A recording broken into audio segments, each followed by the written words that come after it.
안녕하세요. 저는 부산에 살고 있는 40대 기혼 여성입니다. 평소 썰TV를 애청하고 있는 구독자였고요. 그동안 저는 여기에 올라오는 기막힌 사연들을 보면서 정말 저런 일이 실제로 일어나는 건가 싶었던 적이 한두 번이 아니었는데요. 그저 남의 일인 줄로만 알았는데 살다 보니 제가 여기에 사연을 보내는 일이 다 생기게 되었네요. 얼마 전 저희 시댁에서는 조용했던 집안이 아주 발칵 뒤집히게 되었던 사건이 있었습니다. 그 사건의 주인공은 바로 저희 도련님과 결혼한 어린 동서였는데요. 결국 그 사건들로 인해 동서와 도련님이 이혼하게 되면서 모든 사건이 일단락되었습니다. 지금 와서야 어느 정도 웃으면서 할 수 있는 이야기지만 그때 당시에는 정말 저를 포함한 시댁 식구들 모두가 너무 큰 충격을 받았었던 기억이 납니다. 여러분들께도 저희 이야기를 들려드리고 싶어서 이렇게 사연을 보내봅니다. 저는 10년 전 3년의 연애 끝에 남편과 결혼했습니다. 남편을 알게 된 건 그보다 더 오래전인 20대 초반의 일이었는데요. 그때 당시에 저는 학교 근처의 패스트푸드점에서 아르바이트를 하고 있었어요. 그곳 외에도 저녁에는 편의점에서 주말에는 결혼식장에서도 일을 했고요. 집안 형편이 많이 어려운 편이었거든요. 어쨌든 남편은 그곳에서 같이 일을 하다 만난 사이였습니다. 힘들고 고된 일을 같이 하다 보니 친해졌고 일을 그만둔 후에도 친한 오빠 동생으로 지내고 있었죠. 저야 아르바이트를 하지 않으면 대학교 학비를 낼 수 없었기 때문에 하는 일이었지만 저희 남편은 저와는 입장이 많이 달랐습니다. 아르바이트를 용돈 벌이 겸 사회 경험 삼아서 하고 있었거든요. 정아야, 이따 퇴근하고 뭐해? 저 야간에 편의점 가서 일해요. 그럼 주말에는 나랑 영화 보러 갈래? 네가 저번에 재밌게 봤다고 했던 액션 영화 그거 2탄 개봉했던데. 주말에도 아르바이트 해야 돼요. 오빠, 저번에도 말했었는데 그새 까먹었어요? 야, 너는 조그만 게 무슨 아르바이트를 그렇게 쉴 틈도 없이 하냐?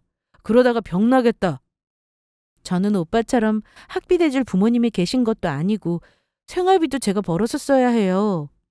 집에서 마시는 생수값이 아까워서 물도 학교 가서 퍼먹고 있는데 무슨 팔자 좋게 영화 타령이에요? 지금 생각해보니 제가 한 말이긴 하지만 정말 구질구질하다고 해도 할 말이 없는데 그때는 어려서 그런지 딱히 부끄럽다는 생각도 없었어요. 사실 가난이 죄인 것도 아니었고요. 남편은 일단 대학을 장학생으로 들어가서 학비 걱정은 없었고 부모님과 같은 집에 살고 있어서 돈 나갈 일이 거의 없다고 봐도 됐었거든요. 물론 자기 용돈 정도야 벌어서 쓰고 싶어서 아르바이트를 하는 거긴 했지만 그 용돈마저도 부족하다고 하면 오빠네 부모님이 보태주신다고 했고요. 제가 이런 말을 하면 남편은 한숨을 쉬면서 그러다 아프면 병원비가 더 나간다고 타박을 하고는 했습니다. 그때부터 남편은 제가 짠해서 잘 챙겨주고 싶었다고 하더라고요. 하지만 그 마음이 사실은 누군가를 좋아하는 마음인지까지는 본인도 확신할 수 없을 만큼 헷갈렸다고 했고요. 사실 저희 남편은 저 말고는 누군가를 만나본 적 없는 모태솔로였거든요. 아무튼 저희 집 형편이 본인 생각보다 훨씬 더 어렵다는 걸 알게 된 남편은 그 후로 몰래 제 일을 도와주기 시작했습니다. 그때는 남편도 어릴 때라 그래봤자 같이 일하는 패스트푸드점에서 무거운 걸 먼저 날라주고 제가 쉴 수 있게 해준다거나 같이 퇴근하는 길에 끌고 온 아버지 차로 저를 집까지 태워준다거나 하는 정도였지만요. 어쨌거나 그런 소소한 도움도 그때는 퍽이나 크게 느껴질 때였습니다. 고맙기는 했지만 저에게도 그게 이성적인 감정은 아니었기 때문에 저희가 사귀게 된 건 그로부터도 몇 년 뒤의 일이었습니다. 마침 사귀던 쓰레기 같은 남자친구와 헤어지고 나서 남편과 한풀이 겸 같이 술을 마시고 있는데 문득 그러더라고요. 본인과 만날 생각이 없느냐고요.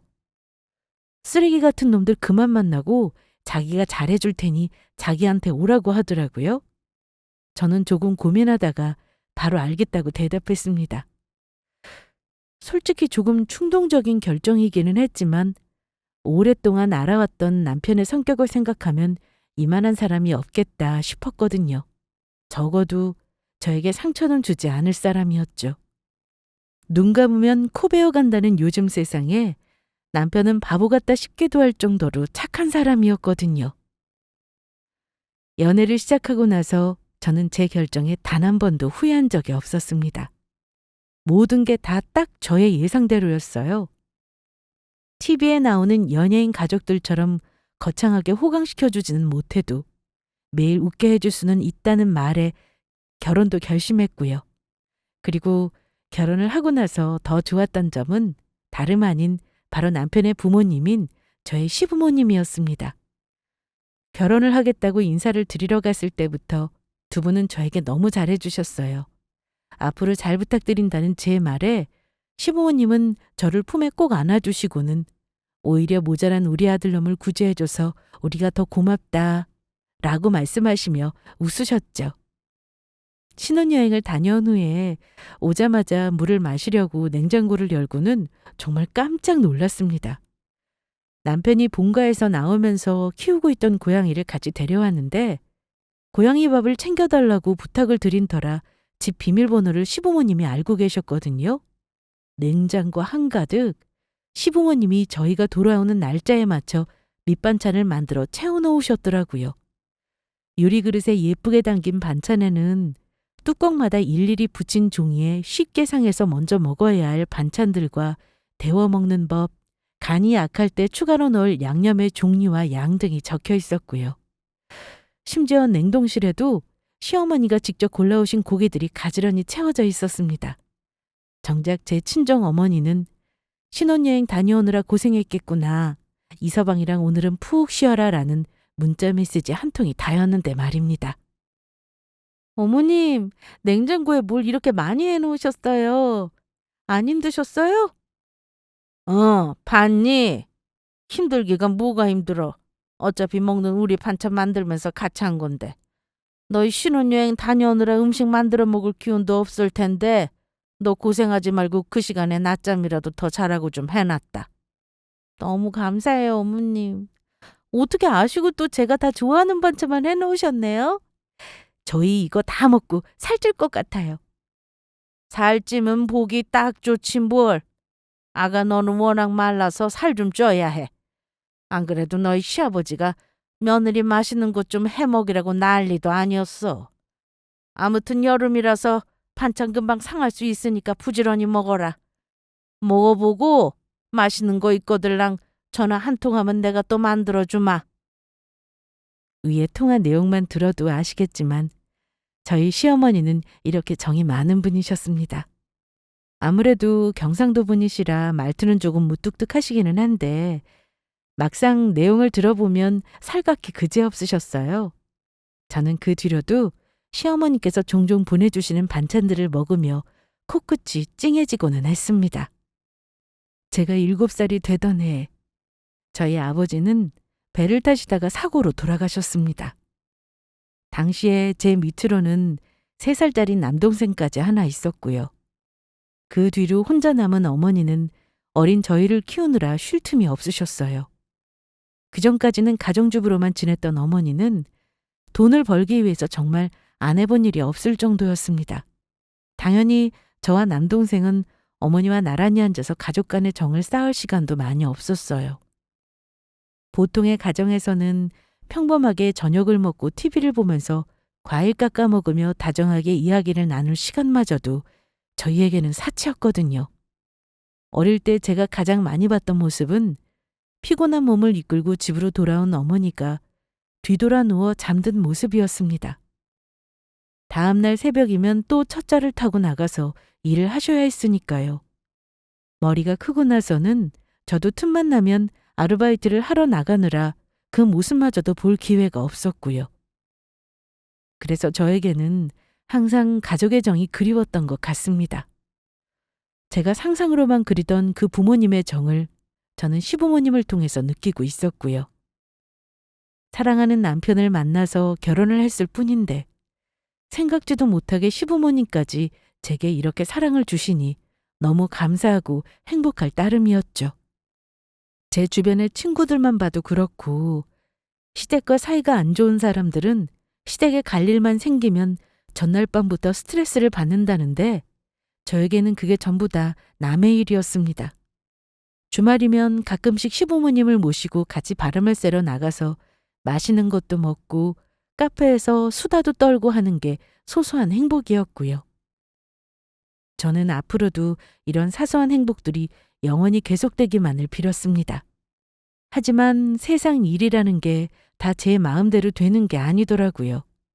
저뿐만 아니라 시댁 식구들 그 누구도 얼마 가지 않아 눈앞에 닥칠 큰일을 짐작하지 못하고 있었습니다. 그 일에 발단이 된 건 시동생의 결혼 소식에서부터였고요. 남편에게는 7살이나 어린 남동생이 하나 있었습니다. 시부모님이 생각지도 못하게 가지게 되셨던 늦둥이였죠. 시동생도 저희 남편을 닮아서 천성이 착하고 순한 성격이었어요. 낯가림이 심한 데다 남편보다 훨씬 더 무뚝뚝하고 소심한 성격이어서 그렇지 시간을 두고 오래 보면 나름 말도 잘하고 다정했고요. 다른 사람들에게 피해를 끼치거나 하는 일은 절대로 하지 않았고 혹시나 남들과 다툴 일이 있으면 차라리 양보하는 성격이었고요. 저에게도 처음에는 조금 서먹서먹해 하기는 했지만 결혼하고 몇 달이 지나자 먼저 농담도 걸 만큼 친해졌습니다.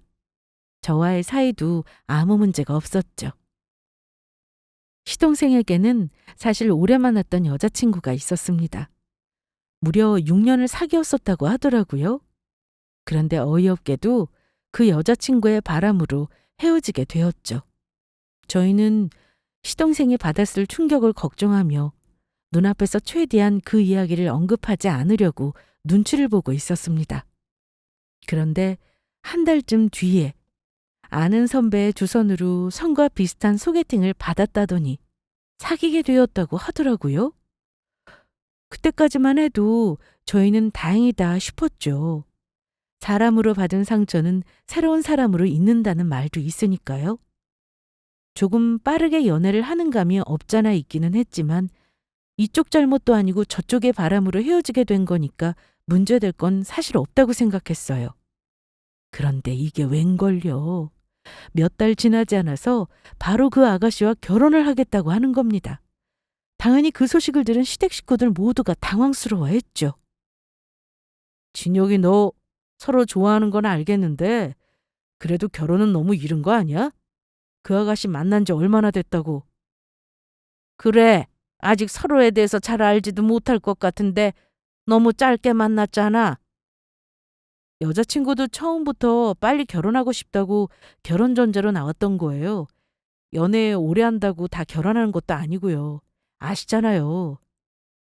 그렇기야 하지만은 몇 달 되지도 않아서 결혼하는 건 조금 빠른 것 같은데 괜찮겠어? 저도 이 나이 되니까 이제 제가 원하는 결혼 상대가 어떤 사람인지 알겠더라고요. 제가 감당 못하는 단점이 뭔지도 알겠고요. 거기다 일단 바람기만 없으면 돼요. 이 사람이랑 일단 결혼해서 신혼 초에 연애하는 기분으로 같이 살고 싶어요. 시댁 식구들이 모두 걱정 어린 마음으로 한 번씩 말리기는 했지만 결혼은 결국 당사자가 결정하는 일이다 보니 어쩔 수가 없었죠. 거기다 연애나 결혼이라는 게 원래 주변에서 반대를 하면 할수록 더 거세게 불타오르는 것 아니겠어요? 본인이 먼저 이야기를 꺼낸 이상 이 결혼은 진행이 되기 마련이었죠. 결국 저희는 더 이상 말리지 못하고 인사를 드리러 온 그 아가씨와 만나게 되었습니다. 지금 생각을 해보면 그때 그 첫 만남부터 예비동서는 심상치가 않았어요. 예비동서는 시동생과 동갑이라고 하더라고요. 저와는 6살 차이가 났죠. 요즘 아가씨들이 다들 그렇다는 건 대충 알고 있었지만 자기 할 말은 다 하는 당찬 스타일이더라고요. 저희 남편은 그걸 두고 당돌한 스타일이라고 표현했지만요. 예전 사람들과는 다르게 시어른이 어렵지도 않고 당연히 거리낌도 없는 것 같았습니다. 저도 시부모님과 친하게 지내고 시부모님이 별로 어렵지 않기는 하지만 저와는 조금 결이 다른 느낌이었어요. 서울에 있는 좋은 학교를 나와서 좋은 직장에 다니고 있다더니 그래서인지 말도 무척이나 잘했고요. 시부모님께서 하시는 질문들에도 회사 면접이라도 보는 것처럼 대답도 망설임 없이 잘하더라고요. 사람이 여유가 넘친다고 해야 할까요? 시부모님을 뵙던 첫 만남에 너무 긴장을 해서 무슨 정신이었는지도 모를 정도였던 저와는 딴판이었습니다. 제가 그걸 느낄 정도였으니 시부모님은 말할 것도 없었죠. 시어머니는 똑부러지게 대답하는 예비 며느리를 보면서 안도 반, 불안 반의 심경이신 듯 보였습니다. 아무튼 그날 첫인사 자리는 그렇게 끝이 났습니다. 걱정되는 부분이 없는 것은 아니었지만 진혁이도 다 큰 성인이니 본인 인생은 본인이 알아서 잘하겠지라는 시아버지의 말씀을 끝으로 이 결혼은 진행되었고요. 그런데 우려가 사실이 되어버린 건 결혼을 하고 얼마 되지 않은 첫 설날에서였습니다. 그것도 저희가 생각했던 문제와는 전혀 다른 문제가 있었죠. 보통은 시댁을 먼저 갔다가 친정을 가는데 특이하게도 친정을 먼저 갔다가 시댁에 오겠다고 하더라고요. 요즘에는 서로 협의를 해서 명절 2번 중에 1번은 시댁에 먼저 가고 그 다음 명절은 친정에 먼저 가고 하기도 한다고 들었습니다. 하지만 보통 결혼하고 첫 명절에는 시댁에 먼저 오지 않나요? 어쨌든 그렇게 하겠다고 시동생을 통해서 시댁에 의논도 아니고 통보를 하는데 가지 말라고 뜯어말 수도 없는 일이었죠. 시어머니는 그 통보를 들으시고는 걔가 그 집의 외동딸이라더니 친정 부모님이 어지간히 보고 싶어 하시나 보다 하시며 웃으셨어요. 그때까지는 아무 문제가 없었죠. 그리고 그때 저는 마침 친정 어머니께서 고향 친척집의 이모님이랑 함께 여행을 가겠다고 하셔서 명절 사흘 동안 시댁에서 있다 가기로 했고요. 물론 내 집만큼 편하지는 않아도 시어머니가 뭘 이것저것 시키는 스타일도 아니고 일체 간섭이 없는 스타일이시거든요. 그래서 사실 다른 며느리들에 비해서 제가 편한 편이기는 했습니다. 아무튼 동서가 차례를 지내고 나서 집에 오는 바람에 차례 음식은 저와 시어머니가 다 했죠. 사실 크게 힘들지는 않았습니다. 시어머니가 손이 크셔서 음식을 많이 하는 걸 좋아하시기는 하는데 원래도 동서 없이 저희 둘이서 해왔던 일이고 손이 많이 가는 음식은 대부분 시어머니가 만드셨거든요. 저는 요리하는 걸 좋아하기는 하는데 잘하지는 못해서 옆에서 보조로 거드는 정도였죠. 차례를 지내고 먹은 아침상을 치우고 점심때쯤 되니 시동생과 동서가 도착했습니다. 저희는 바로 점심상을 차리고 둘러앉아 밥을 먹으며 이야기를 나누기 시작했습니다. 동서는 부산에 있는 한 공기업에 다니고 있었습니다. 친정은 대전이었는데 발령 때문에 내려오게 된 거고요. 시동생에게 듣기로는 동서가 평소에도 야근이 많다고 해서 혹시라도 피곤할까 봐 원래도 잘 부르지 않았거든요. 그래서 저희도 결혼하고 나서 정말 오랜만에 보는 자리였어요. 그런데 동서가 활기차 보였던 첫인사 때와는 다르게 피곤해서인지 밥을 깨작깨작 먹는 둥 마는 둥 하고 있더라고요. 제가 대충 봐도 피곤한 안색이기는 했습니다. 아가, 밥을 왜 이렇게 못 먹어? 입맛이 없니? 아니에요. 차를 오래 타고 했더니 그냥 좀 피곤해서요. 그래, 뉴스 보니까 고속도로에 차가 많이 막히더라. 고생했겠구나. 그래서 말인데요. 어머님, 아버님. 시어머니의 말씀이 끝나기 무섭게 기다렸다는 듯 동서가 뜻밖의 이야기를 했습니다. 앞으로도 명절 때마다 이렇게 계속 오고 가고 해야 할 텐데 도로에서 버리는 시간이 너무 긴 것 같아서요. 명절 끝나면 출근도 해야 하는데 너무 피곤해서 언제까지 이럴 수도 없고요.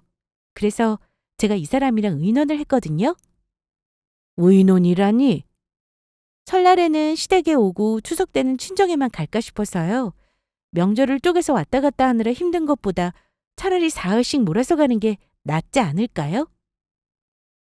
동서의 발언에 저희는 모두 아연실색했습니다. 그렇다고 평소에 자주 보는 것도 아닌데 명절 때도 안 오겠다니 조금 황당했죠. 명절에는 서로 모여서 얼굴도 보고 이야기도 나누고 해야지. 아무리 바쁘고 힘들어도 그건 아닌 것 같구나. 꼭 그런 게 아니고요. 그래, 내 생각에도 마찬가지다. 명절에는 피곤해도 너희가 고생 좀 하거라. 동서가 뭔가 말을 덧붙이려고 했지만 내내 말이 없으셨던 시아버지께서 딱 잘라 거절하시자 더는 말을 못하더라고요.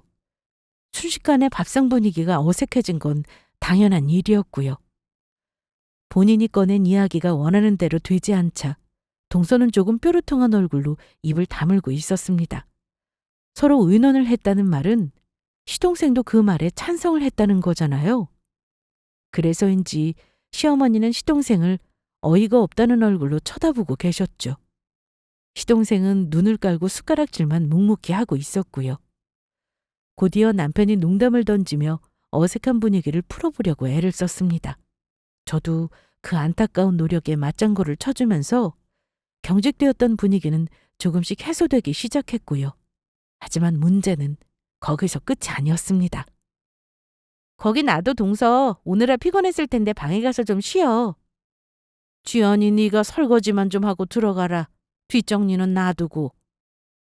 점심 식사가 끝나고 밥그릇들을 들고 나르려는 동서에게 저는 가서 쉬라고 말했습니다. 제 말에 그 자리에서 일어나는 동서를 다시 붙든 건 시어머니셨어요. 하지만 시어머니께서 동서에게 설거지를 시키셨고 그 뒤에 사달이 일어났습니다. 어머님, 요즘은 사위만 백년 손님이 아니고 며느리도 백년 손님이에요. 저 이 설거지 못하겠어요. 뭐라고? 갑자기 그게 무슨 소리냐? 동서 입에서 나온 말에 방으로 들어가시려던 시아버지가 다시 거실로 나오실 정도였습니다. 저희는 이 뚱딴지 같은 소리에 모두들 동서 얼굴을 쳐다보고 있었고요. 저희 친정에 먼저 다녀왔었잖아요. 저희 집에서는 사위를 백년 손님이랍시고 설거지 한 번 안 시켰어요. 이 사람 거기서 손 하나 까딱도 안 하고 있었고요. 그런데 저희 집에서는 사위가 귀한 손님인데 시댁에서는 며느리가 설거지를 해야 한다는 게 조금 이상해서요. 결혼을 했으면 가정에서 부부는 서로 평등해야 한다고 생각해요. 아니, 이게 무슨 소리야 대체? 그래서 지금 설거지 좀 시켰다고 이러는 거니? 저희 집에서 저희 엄마랑 제가 설거지를 했으니 여기서는 남편이 설거지를 해야 맞죠. 죄송하지만 어머님, 저는 이 집 며느리로 온 거지 종으로 온 게 아닌데 일방적으로 누구 한 사람만 계속 일하는 건 불화의 시작이라고 생각해요. 독박으로 일하는 것 때문에 명절 끝나면 이혼을 그렇게 많이 한다고 하잖아요? 듣고 있는데 너무 어이가 없더라고요. 너무 황당한 나머지 저도 남편도 입을 벌리고 서서 뭐라고 대꾸할 말을 찾지 못하고 있었습니다. 그 와중에 제일 기가 막혔던 건 저희 시어머니셨겠죠. 저는 딸 같은 며느리 이야기 믿지도 않고요. 조금 어려워야 예의 차리고 얼굴 붉힐 일이 없다고 생각합니다. 저를 손님처럼 대해주셨으면 좋겠어요. 예. 너는 친정 가 있을 동안 너희 형님이 음식 다 만들고 새벽부터 차례상 차리느라 고생했다. 차린 음식 집어 먹으면서 그건 왜 생각도 안 하니? 너희 형님 혼자 음식 만들고 설거지하는 건 괜찮고? 형님 혼자 고생하신 건 안타깝지만 그걸 도맡아서 하는 형님도 잘못이라고 생각해요. 음식을 형님이 하셨으면 설거지는 최소한 아주버님이 하셨어야죠. 안 그래요, 아주버님? 시어머니의 말씀에도 동서는 눈 하나 깜짝하지 않고 오히려 저희 남편을 향해서 되묻고 있더라고요. 졸지에 모두의 시선을 한 몸에 받게 된 남편은 사람 좋게 웃으며 이 상황을 수습하려고 했습니다. 그러게요. 제가 눈치가 없었네요. 제가 설거지할 테니 고생하신 여성분들은 다들 들어가서 쉬십시오. 진혁이 너 나랑 같이 설거지하자. 아니, 여보. 당신도 어머니 모시고 들어가. 과일이나 먹으면서 좀 앉아서 쉬라고. 어이가 없었지만 남편이 저렇게 웃으면서 수습을 하니 제가 먼저 나서서 뭐라고 하기도 그렇더라고요. 상황이 그렇게 흘러가는 걸 보신 시아버지는 헛기침을 하시며 방으로 들어가셨고요. 시어머니는 고개를 저으시며 더 이상 말씀을 안 하셨습니다. 시집을 오자마자 폭탄 선언을 한 동서 덕분에 저희의 첫 명절은 분위기가 아주 끝내줬죠. 아마 평생 가도 잊지 못할 첫 명절이었습니다. 단지 그것뿐이었으면 그 일은 어쩌면 해프닝처럼 지나갈 수도 있었을 겁니다. 하지만 그 후에도 비슷한 일들은 반복되었습니다. 지금까지 시댁에서는 김장을 직접 담가서 먹었거든요. 어머니 손맛이 좋으시기도 하고 사 먹는 김치는 양념도 적게 들어가서 맛이 없기도 하고 너무 비싸기도 했고요.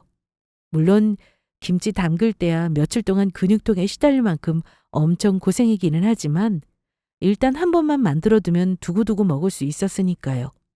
저도 시댁에서 김치를 담글 때 남편과 같이 가서 도와드리고는 했습니다. 그렇다고 매번 갔던 건 아니고 사정이 생기면 빠지는 날도 있었죠. 그럴 때면 시어머니 혼자서 저희가 먹을 것까지 다 담그셔서 나눠주시고는 했고요. 그런데 시어머니께서 김치를 담그러 오라고 문자 메시지를 보냈더니 시동생한테서 바로 전화가 왔더라고요. 그래, 친여가 별일 없지? 내가 방금 보낸 문자 봤니? 네, 어머니. 그런데 죄송해서 어쩌죠? 저희 못 갈 것 같아요. 왜? 그날 일이라도 있어? 어, 저희 둘 다 그날 출근해야 해서요. 죄송하지만 큰형네랑 하셔야 할 것 같아요. 그래, 일하러 가야 하는 거면 어쩔 수 없지. 그 회사는 어떻게 된 게 주말에도 일을 시킨다니. 니쳐도 별일 없지? 네, 그 사람도 아무 일 없어요. 제가 나중에 어머니께도 직접 전화 드리라고 얘기해 둘게요. 사실 시댁의 김장 일정은 한 달 전부터 얘기했던 건데 하지만 급한 회사 일이 생겼다니 어쩔 수가 없었죠. 저는 그냥 그런가 보다 했어요. 어차피 동서가 와서 도울 걸 크게 기대하지도 않았었고요. 달라진 거라고는 동서 목까지 한 입 더 늘어나는 바람에 평소보다 김치를 조금 더 많이 담갔다는 것뿐이었습니다. 저는 시어머니를 도와서 김장과 수유까지 끝낸 뒤에 시동생네에 보낼 김치를 통에 곱게 담아서 남편을 통해 들려보냈습니다. 그리고 그날 일은 그렇게 지나가는 듯 했죠. 그런데 일주일쯤 지나서였습니다. 다른 집안 행사 때문에 동서와 통화를 할 일이 있었거든요. 김치는 입에 맞았냐고 제가 물었더니 대답을 얼버무리던 동서가 그러더라고요. 사실 김치 안 먹었어요, 형님. 안 먹었다고? 왜? 입에 안 맞았어? 그런 건 아니고 제가 원래 김치를 안 먹어서요. 매운 음식도 싫어하고. 아, 그랬구나. 생각해보니까 어쩐지 동서가 김치 먹는 모습을 못 본 것 같네. 원래 김치를 안 먹었구나. 네, 먹지도 않은 김치를 시집와서 담그게 될 거라고는 생각도 못 했네요. 요즘 누가 김치를 집에서 담가 먹나요? 마트나 인터넷에서 다 사 먹지. 김치 담그러 오라시길래 깜짝 놀랐다니까요. 동서의 투정 섞인 말에 저는 작게 웃었습니다. 누가 보면 김치 담그러 온 줄 알겠네. 회사 일이 살렸지. 네? 회사 일이요? 그 주말에 출근한다고 안 온 거잖아. 도련님이 그러시던데? 그이가 그래요? 저 출근해야 한다고? 아니야? 당황해서 되묻는 제 질문에 동서는 어이가 없다는 듯 웃더라고요. 설마 했는데 글쎄 그날 출근한 적이 없다고 하지 뭐예요? 도련님 혼자서만 정말로 급한 회사 일이 있어서 그날 출근을 했다고 하더라고요. 그날 정작 본인은 하루 종일 집에서 모처럼 낮잠도 자고 푹 쉬었다고까지 얘기하면서요. 사실대로 말씀드리라고 했더니 거짓말을 했나 보네요. 차라리 처음부터 솔직하게 말씀드리는 게 낫지. 이러면 매번 김장 때마다 새로 핑계를 찾아야 하는데 어쩌려고 저러나 모르겠네요. 그러니까 동서 말에 의하면 먹지도 않을 김치를 왜 담그러 가야 하는지 모르겠다며 시동생에게 안 가겠다고 했다더라고요. 시동생은 안 가는 건 그렇다 치고 그 말을 어떻게 하냐며 되물었고요. 동서는 매도 한 번에 맞는 게 낫지 이런 일은 원래 처음부터 솔직하게 말해야 한다고 있는 그대로 시어머니께 전하라고 했다고 했고요. 하지만 차마 시동생 입에서는 그 말이 떨어지지가 않아서 거짓말이 튀어나오게 되었던 모양이었습니다. 아니, 김치를 동서가 안 먹는 건 그렇다 치고 도련님은 어머님 김치 엄청 좋아하는데 같이 안 먹겠다는 거야? 저희 둘 다 집에서 밥 차려 먹을 시간도 별로 없어요. 그때그때 조금씩 밖에서 사다 먹으면 돼요. 정 어머님 김치 먹고 싶으면 본인이 직접 가서 받아오든지 하겠죠. 저는 기가 막혔습니다. 차마 이 이야기를 시어머니께 전하지는 못하고 집에 돌아와서 남편을 붙들고 말했죠. 남편도 조금 황당한 눈치였어요. 하지만 이내 고개를 절레절레 저으면서 그러더라고요. 어려서 아직 철이 없는 것 같다고요. 앞으로 진혁이 저놈 고생문이 훤히 열린 것 같네. 그저 이 말이 전부였죠. 이쯤 되니 시동생도 안타깝기는 했지만 옆에서 저런 걸 말리지도 못하고 너무 바보 같은 게 아닌가 싶은 생각마저 들더라고요. 자업자득이라는 말이 그래서 나온 거겠죠. 하나를 보면 열을 한다고 그때라도 이 싹을 잘랐어야 했는데 그 일을 그렇게 덮어놓고 넘어갔던 게 화근이었던 걸까요? 그 뒤로도 비슷한 일은 수도 없이 반복되었습니다. 가족 행사나 가족 여행을 가자고 했더니 매번 바쁘다고 하는 건 예사였어요. 이런저런 핑계를 대면서 언제나 빠지는 건 다반사였고 어떻게 오게 되더라도 갑자기 일이 생겼다며 먼저 돌아가기 일쑤였고요. 조카 둘을 낳고 나서는 점점 더 심해졌죠. 제일 최근의 일은 이거였어요. 시할아버지 제사를 지내야 하는데 갑자기 못 오겠다고 하더라고요. 그것도 역시나 시동생 편을 통해서 통보한 말이었습니다. 제사를 이번에만 빠지는 게 아니라 앞으로도 영영 빠져야겠다니 그게 무슨 말이냐? 그 사람이 원래 모태신앙이었거든요.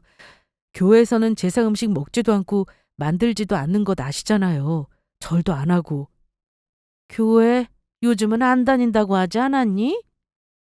바빠서 못 나가기는 했는데 얼마 전부터 다시 나가기 시작했어요. 나 참.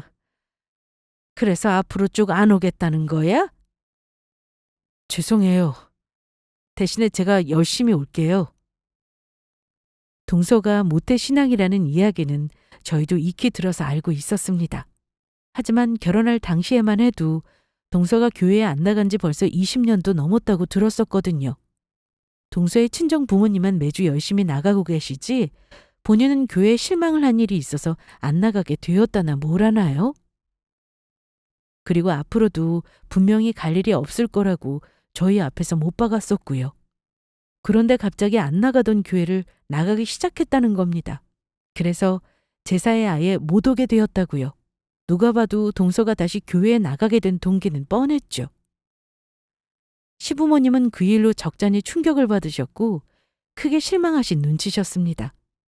대놓고 말씀은 안 하셔도 작은 며느리 이야기만 나오면 얼굴이 어두워지셨고요. 지금까지 있었던 소소한 일들이야 에피소드로 끝날 수도 있는 일이었지만 제사는 아직까지 집집마다 민감한 문제이기는 하니까요. 시어머니는 그 뒤로 동서를 보기도 싫어서 잘 부르지도 않으셨습니다. 와봤자 매번 분위기만 흐리고 서로 기분 좋을 일이 하나도 없었으니까요. 집안 행사를 해도 한다고 통보만 하고 오면 오나 보다 안 오면 안 오나 보다 하실 뿐이었죠. 어느 순간부터는 오지 않는 게 당연한 일이 되었고요. 차라리 동서가 없으니 분란이 없어서인지 저도 마음이 더 편하다 싶었습니다. 그렇게 몇 년의 시간이 흘러갔습니다. 그리고 시댁에는 큰일이 닥치게 되었고요. 바로 시아버지가 암투병을 하시다가 갑자기 돌아가시게 되었거든요. 발견 당시에 이미 암 말기여서 손을 써볼 겨를도 없었습니다. 처음부터 마음의 준비를 하고 내내 투병 생활을 하셨던 거죠. 가는 시간이 어찌나 야속하던지 얼마 남지 않은 시간이었지만 최선을 다해서 시아버지의 곁을 지켜드리고 싶었습니다. 퇴근 후에는 못해도 이틀에 한 번씩은 꼭 남편과 함께 병원을 찾아갔고요. 시아버지도 시아버지지만 간병을 하시는 시어머니도 걱정이었습니다. 나중에는 저와 교대를 하시다 간병인을 쓰기도 했죠. 어쨌든 그렇게 짧은 병원 생활 끝에 시아버지가 돌아가시고 난 이후의 일이었습니다. 저희 부부를 부른 시어머니께서 저희 앞에 뭔가를 내미시더라고요. 이게 뭐예요, 어머님? 너희 시아버지가 갖고 있던 땅인데 처분해서 너희 필요한 데 있으면 쓰거라. 더 오를 것 같으면 놔둬다 팔아도 되고. 저희는 정말 깜짝 놀랐죠. 일단 이건 꿈에서조차 생각지도 못한 일이었거든요. 저나 남편이나 시아버지께 땅이 있다는 사실조차도 까맣게 모르고 있었고요. 이걸 저희가 어떻게 받아요? 어머니 앞으로 아버지가 남기신 건데 저희 주실 생각 마시고 그냥 어머니가 쓰세요. 너희 아버지가 내 앞으로 남긴 건 이 집이면 충분해. 이 나이 들어서 그 땅까지 가지고 있어봐야 뭐 하겠니? 세금이니 뭐니 골치만 다 아프지. 너희 아버지도 살아생전에 의논한 거야. 그동안 너도 그렇고 특히 큰아가 네가 이 집에 시집와서 얼마나 고생이 많았니. 싫은 내색 한 번 없이 뭘 시켜도 생글생글. 너무 고마웠단다. 어머니, 무슨 그런 말씀을 하세요. 제가 한 게 뭐가 있다고요. 이거 저희 못 받아요. 그냥 넣어둬. 네 시아버지 마지막 유언이다. 더 해줄 건 없고 이거라도 너희한테 줘야 마음이 편할 것 같다고 하시더라. 나도 그렇고. 저는 뜻밖의 말씀에 가슴이 뭉클해졌습니다. 시어머니가 고맙다고 하시며 제 손을 잡으시는데 돌아가신 시아버지 생각도 나고 그저 눈물만 하염없이 흐르더라고요. 돌아가시기 전에 제가 곁에서 말 한마디라도 더 붙여드릴 걸 싶은 생각에 후회도 들었고요. 시어머니는 그런 제 눈물을 닦아주며 꼭 안아주셨습니다. 나중에 알게 된 사실이지만 저희에게 남겨주신 그 땅은 당장 팔더라도 5억을 넘게 받을 수 있다고 하더라고요. 알아보니 조금 더 있으면 더 오를 예정이라고 하길래 일단 팔지 않고 가지고 있기로 했고요. 마음 써주시는 시어머니께 감사해서라도 앞으로 잘 모셔야겠다고 생각하던 참이었습니다. 그리고 그 소식이 동서에게도 전해지게 된 건 얼마 후의 일이었습니다. 시동생에게 그 이야기를 전하기가 무섭게 몇 시간도 되지 않아서 동서가 불이 났게 시댁으로 달려왔더라고요. 그날따라 주말이라 저희 셋은 같이 모여서 밥을 먹고 있었거든요. 뭐가 그렇게 급한지 뛰어오느라 숨까지 몰아쉬면서 집으로 쳐들어온 동서의 모습을 저희는 의아한 얼굴로 바라보았습니다. 어머님, 아버님이 남기신 땅을 전부 아주버님네 주신다고요? 그래. 친혁이한테 들었니? 그 말 하려고 여기까지 온 거냐? 주차를 하고 올라오느라 뒤늦게 도착한 시동생은 입을 꾹 다물고 복잡한 얼굴로 서 있었고요. 시어머니는 부르지도 않은 동서의 등장에 의아해 하시다가 그 입에서 나온 첫 마디에 그럼 그렇지 않은 얼굴로 고개를 끄덕이셨습니다.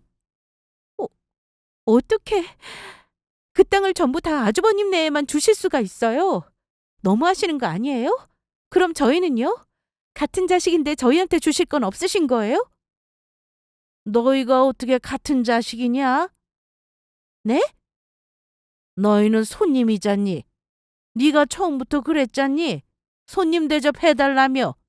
언제는 그렇게 말해놓고 이제 와서 왜 아쉬운 소리야? 손님한테 재산을 주는 정신 나간 사람이 어디 있어? 시어머니의 대답을 듣자 동서는 안색이 새파랗게 질리더니 말까지 더듬으며 흥분한 목소리로 이야기를 시작했어요. 아니, 그게 아니라 어머님. 그 얘기는 그런 뜻이 아니잖아요. 그 얘기고 저 얘기고 나는 관심 없다. 진혁이 너도 와이프 말릴 생각도 안 하고 같은 소리 하려고 찾아온 거냐? 어머니. 너희도 양심이라는 게 있으면 한번 생각을 해봐라. 가족 모임이고 행사고 명절에 제사까지 다 챙긴 게 누구였는지. 네 아버지 아프실 때도 너희는 병원에 몇 번이나 찾아왔고 너 같으면 누구한테 재산을 남기겠냐고? 시어머니의 호된 질책에 시동생은 입술만 깨물며 아무 말도 하지 못하였습니다. 동서는 눈물까지 글썽글썽해져서는 어머니께 매달리기 시작했고요. 거기다 땅을 넘겨주기는 했지만 저희가 아직 그 땅을 처분하지는 않았다는 말을 듣고는 반가운 이야기라도 들었다는 듯 화색을 띄었습니다. 아직 늦지 않았다고 생각을 한 모양이었어요. 그 뒤로 동서의 행동은 전에 없이 달라졌습니다.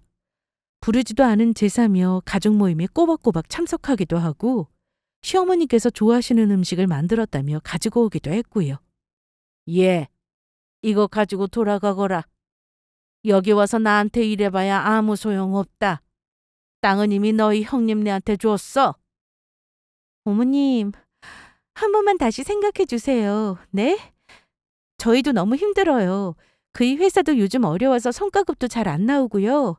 애들이 이제 학교 들어갈 때도 다 돼서 학원비도 많이 드는데 저희는 어떻게 해요, 어머님? 그걸 왜 여기 와서 나한테 얘기하니? 애들 교육비는 다 부모인 너희가 알아서 할 일이지. 돈이 부족하면 형편에 맞게 살아야 하는 거야. 남들도 다들 그러고 살아. 어쨌거나 나는 일 없다. 동서는 때늦은 노력을 남인 제가 옆에서 지켜봐도 애처로울 정도였습니다. 하지만 시어머니는 좀처럼 마음을 돌리지 않으셨고요. 그동안 저희에게 말씀은 하지 않으셨지만 동서와 시동생의 행동으로 인해 마음이 많이 상하셨던 모양이었어요. 저도 처음 보는 시어머니의 완강한 모습에 깜짝 놀랄 정도였죠. 그렇게 일방적인 노력을 한 지도 1년쯤 지났을까요? 어느 순간부터 결국 시어머니의 마음이 바뀌지 않을 거라는 걸 눈치챘는지 동서도 다시 발길이 뜸해지기 시작했습니다. 그러더니 결국 예전처럼 찾아오는 일도 없어졌고요. 시동생만이 때때로 죄송하다는 메시지를 남겨올 뿐이었습니다. 연락이 끊기면 끊기는 대로 저희는 또 그러려니 했죠. 그런데 일은 거기서 끝나지 않았습니다. 한동안 연락도 끊기고 시동생네는 시동생네대로 잘 살겠지 싶었던 찰나에 청천벽력 같은 소식이 들려왔어요. 글쎄, 동서가 바람을 피웠다는 겁니다. 도대체 그게 무슨 말이냐는 제 물음에 시동생을 만나 소식을 전해들은 남편도 황당한 얼굴로 그러더라고요. 몰라. 그 미친 여자가 진혁이 출장 간 사이에 집으로 남자를 끌어들여서 놀고 있었다잖아. 진혁이가 출장이 일찍 끝나서 먼저 돌아왔다가 그 꼴을 본 거고 집에 애들도 있다는데. 뭐라고? 바람도 어이가 없는데 애들 있는 집에서까지 그랬다고? 동서 진짜 제정신이래? 이제 동서라고 할 것도 없어. 진혁이가 바로 소장 접수하고 이혼한다고 하니까 아무리 생각해도 진짜 미친 여자야. 어떻게 애 엄마라는 사람이 그런 짓을 해? 남편 입에서 처음 나온 욕이었습니다. 그동안 동서가 아무리 경우 없는 행동을 해도 남동생의 와이프인지라 말을 아끼던 남편이었는데 말입니다. 알고 보니 바람이 시작된 지 벌써 2년도 넘었다고 하더라고요. 그 남자가 두 번째 바람 상대였고요. 증거가 명백하니 그 진흙땅 싸움에서 이긴 건 시동생 쪽이었지만 이겨도 이긴 게 아니었죠. 이혼 후에 참담한 얼굴로 울며 찾아온 시동생을 보고 시어머니는 아무 말씀 없이 한숨만 내쉬고 계셨고요. 애초부터 하지 말았어야 했던 결혼이라는 것도 세상에는 있는 것 같다는 생각이 들었죠. 어쨌거나 동서와의 저희 시댁과의 이 기가 막힌 인연은 동서의 바람으로 결국 끝나게 되었습니다. 정말 말도 많고 탈도 많은 몇 년의 시간들이었어요. 저희는 요즘 다시 가족의 정에 대해서 생각을 해보고 있습니다. 실망스러웠던 시동생이었지만 그래도 핏줄은 핏줄이잖아요. 요즘은 시어머니께서 어린 조카들을 봐주고 계세요. 애들은 또 죄가 없으니까요. 연세도 있으신데 시어머니 혼자서는 더는 힘드실 것 같아서 저희도 주말마다 시댁을 찾아서 아이들과 함께 놀아주고 있고요. 그동안은 연을 끊다시피 했던 시동생도 가끔은 불러서 저희랑 같이 식사도 하고 있습니다. 시동생은 그동안 식구들에게 너무 죄송했고 앞으로 두고두고 갚겠다는 말을 하더라고요. 저희 집에도 이제 한동안은 평화가 찾아온 것 같아요. 앞으로는 더 이상 가족들 누구에게도 마음고생할 일이 없기만을 바랄 뿐입니다.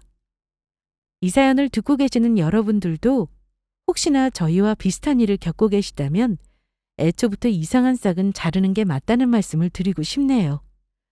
저희는 다 지나가고 나서야 뒤늦게 깨닫게 되었지만요.